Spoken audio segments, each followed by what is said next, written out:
So today's letter is in a tight spot after divorce, and I don't know how to get out of it. How about that? Understandable. Howdy, Fi Guys. I never thought I'd be in this position. At 44, I've always been responsible. The person who knew how to budget, who maintained a near perfect credit score, once hitting an 810. Nice. For reference, the top score is 850. And the bottom score, we don't talk about it.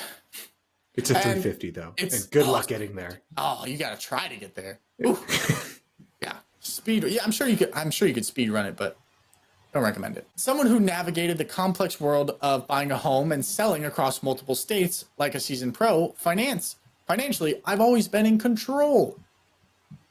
Interesting. Well, what we know from, our first point, everything is temporary, unfortunately. Even the marriage. But now I feel like I'm drowning. Gotcha. I totally understand. The reason, divorce. Not just any divorce, but an escape from a physically violent, soon-to-be ex. That's very unfortunate. I'm sorry to hear about that. And as much as I know this was the right decision, it has left my finances in complete and utter chaos.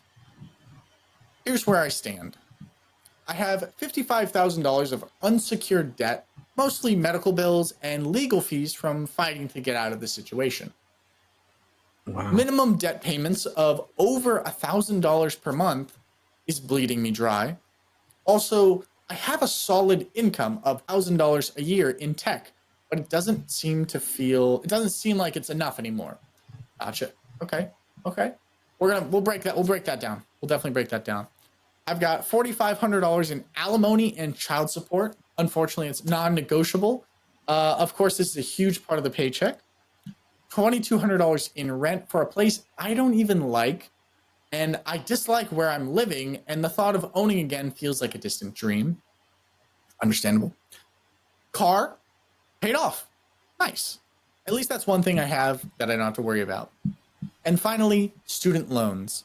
Less than $200 a month, manageable, but still another bill on the plate.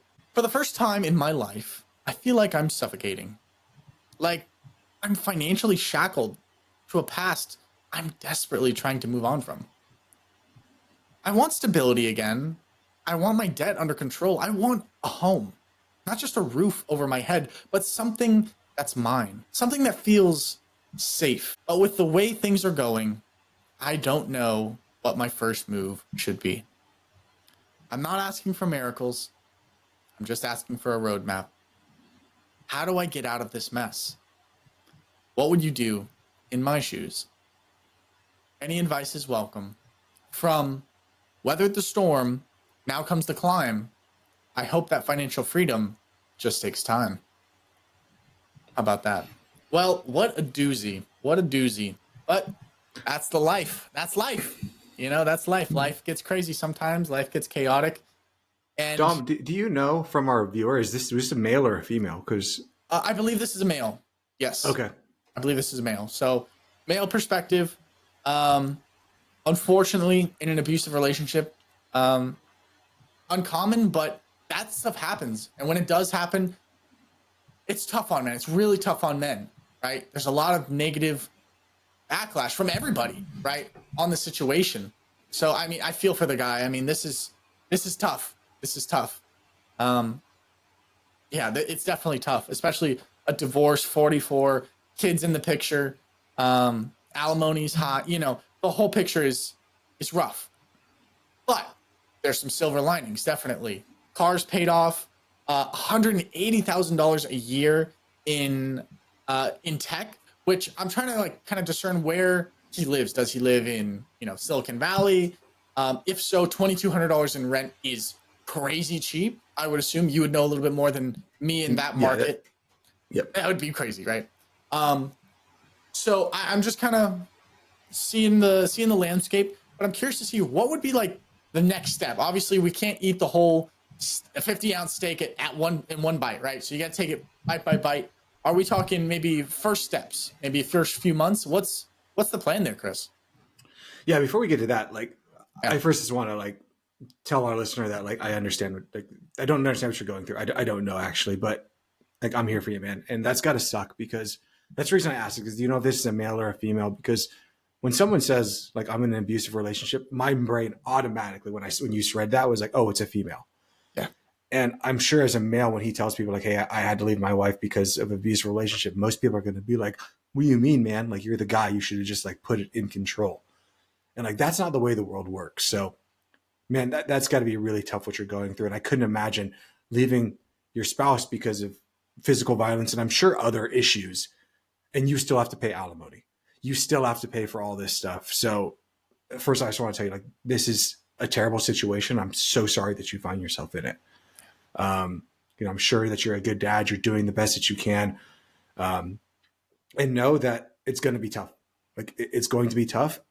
And I know you can make it through it if you choose to. Like Dominic said, you have some great things going for you.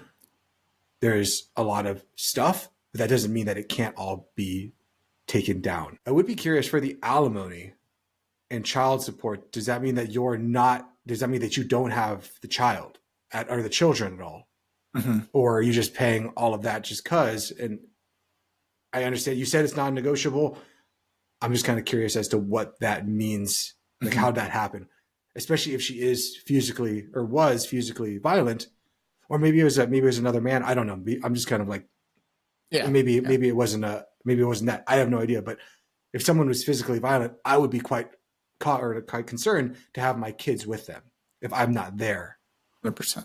So something to think about. Like, I don't know the situation. Obviously, I don't know anything about what's going on, but right now, but family means everything. So please try to protect your kids. I know that if you're a good father, you are, but that's just something that's kind of going through my brain. It's like, what's going on with the kids? What's happening there? All the finance stuff is really important. Don't get me wrong, it's important, but family, the kids, human life is so much more important than just these dollars and cents. Dollars and cents mean nothing if something bad was to happen to your kids.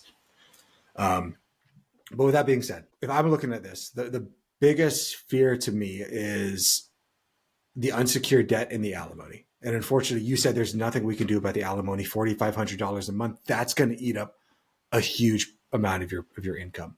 That's going to basically take a full paycheck away from you. And it's going to leave you the other paycheck to kind of run with. Depending on your tax rates and stuff, you're soon going to be married, filing singly, maybe even head of household if you still have your kids in your life. I hope you do. But it's going to be expensive. So try to negotiate with your wife, see what you can do, try to figure out payment plans when it comes to that. There's really nothing we can do there. We're going to have to, unfortunately, learn to live on substantially less. So if I was you, make sure you're a superstar at work. And I know you're going through a lot, but try the best that you can, because right now money is becoming more expensive in the world. There's a lot of tariffs going on. There's a lot of things that are happening. And unfortunately, people are losing their jobs. I don't know what you're in tech, but AI is unfortunately coming for most jobs. So please try to make yourself indispensable. Learn everything that you possibly can. Figure it all out. If AI is coming for you, start to learn AI. Become the person that you know is indispensable to the company, because right now, that's the lifeblood of what you have. It sucks that at one point you had it all and then now it's all kind of gone. But unfortunately, that's just how life works sometimes. So when you were there, I hope you appreciated it. And now that you're where you are right now, kind of on the lower end of where you want to be, know that it can go up or down. It's not going to stay stagnant forever. You're not going to be in the situation forever. So that means that it can get substantially better or it can get substantially worse. You're the one that chooses how that happens, depending on how you decide to play the next part of this. First thing I would do is take a pause. I don't know how recent this divorce is. You said soon to be ex, so I'm guessing that you recently moved out, kind of going through it. I understand you don't like the house. You don't like where you're at. And maybe your spouse kept the house. All that sucks. And unfortunately, it is what it is.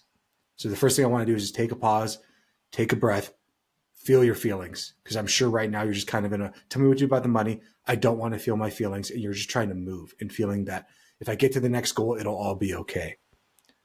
Sometimes it's okay to take some time to cry, just to put on 15 minutes, set a timer, feel your feelings, and then prioritize and start executing.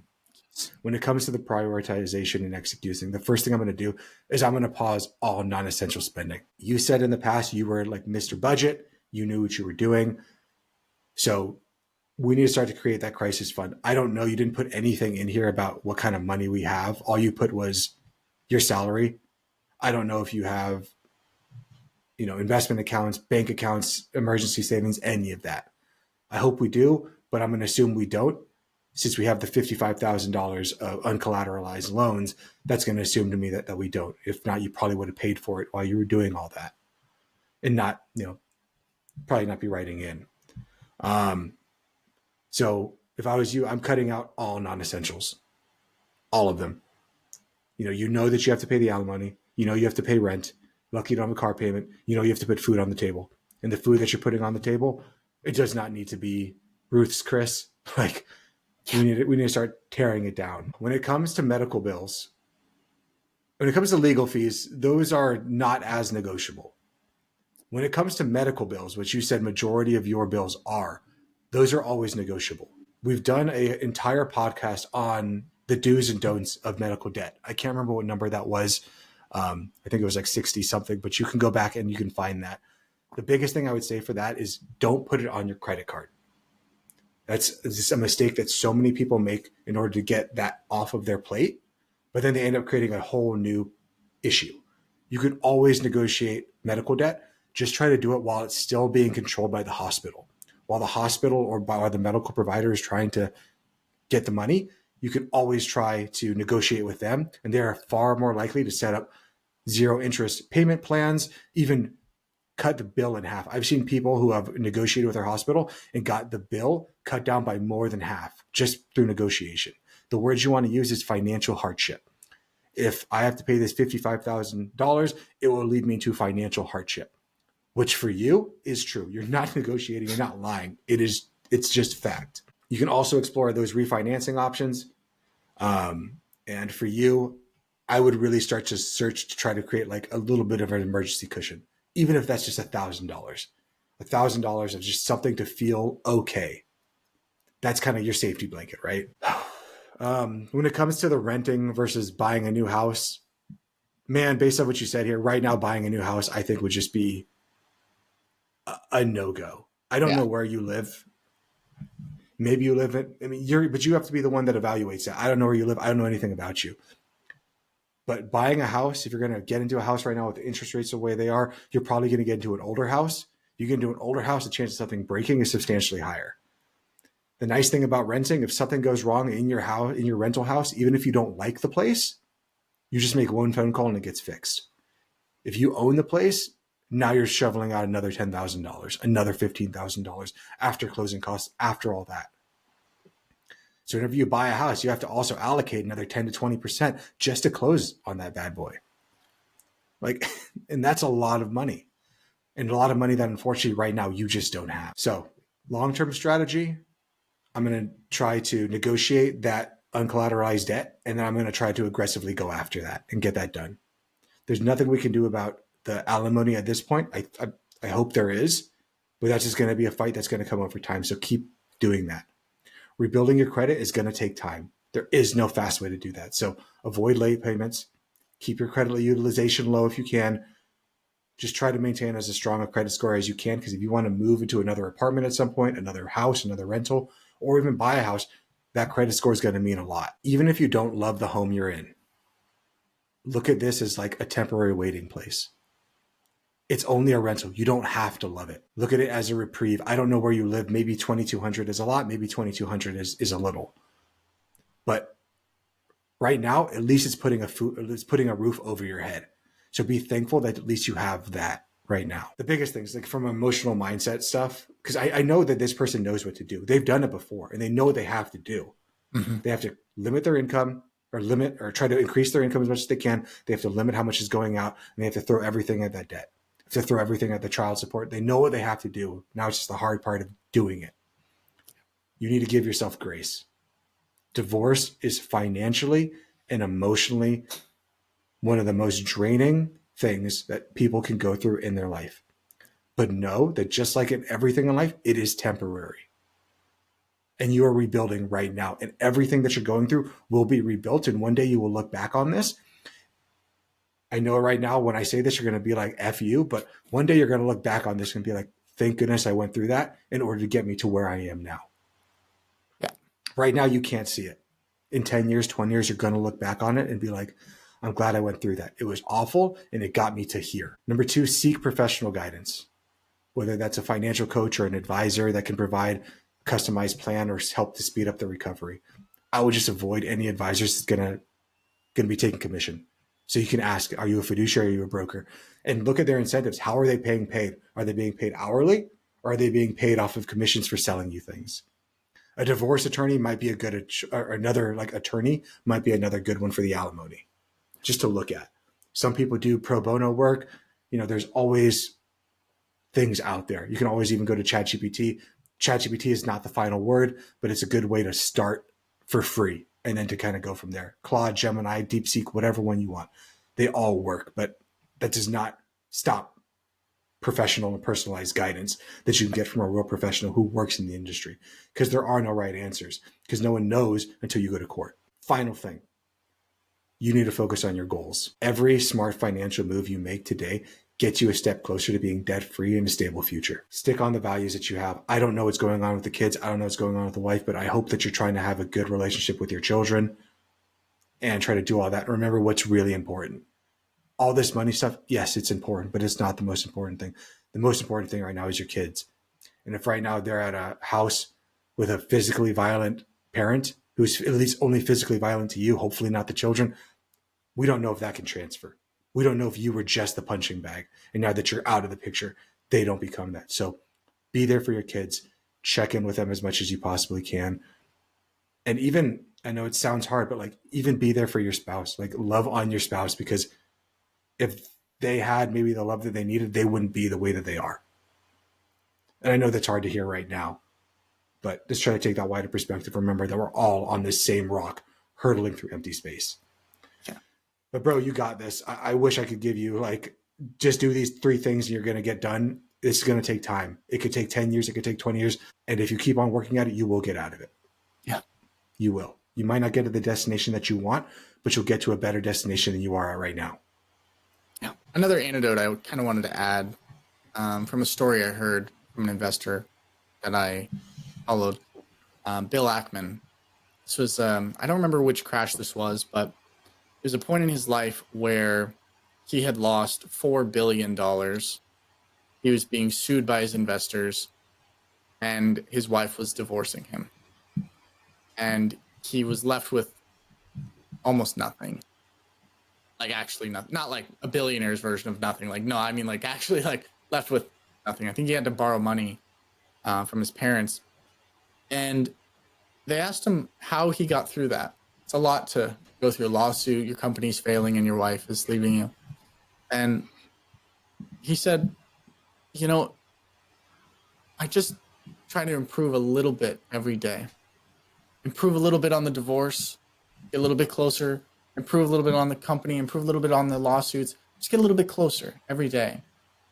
And after 30 days, 60 days, you look up, you're like, oh, the storm is calmed down a little bit, right? So make sure you're just doing your best to try and improve just a little bit every day. Also, secondary antidote, if you're not a part of a gym, this is a very emotional time in your life, I'm sure. And I highly recommend, if you're not already going, start going to the gym consistently. As a guy, we need that outlet to really let it all out, express ourselves. And it's helped me immensely. It's helped Chris immensely. And I don't know where we'd be without it, but you're at a point in your life where it's like, okay, time for a strategic rebrand is what I would call it. It's a new chapter. It's a new day. It's a new dawn. So take advantage of it, improve every day, and listen to what Chris is saying, because got some good knowledge there. But I hope that we hear from you again, and I know you'll get out of this one. Yeah. You're very capable. You're very good. We'll see you on the next one if you decide to write back in. This video podcast is sponsored by Monzon Wealth. The content in this podcast is for informational purposes only and should not be considered financial advice. We do not endorse specific products or services. Past performance does not guarantee future results. The opinions expressed are those of the hosts and guests, not the podcast sponsor. It is crucial to consult with a qualified financial advisor or professional who can provide advice tailored to your specific needs before making any financial decisions, investments, or taking any other actions. If you are seeking specified help, you can reach out to Chris at monzonwealth.com.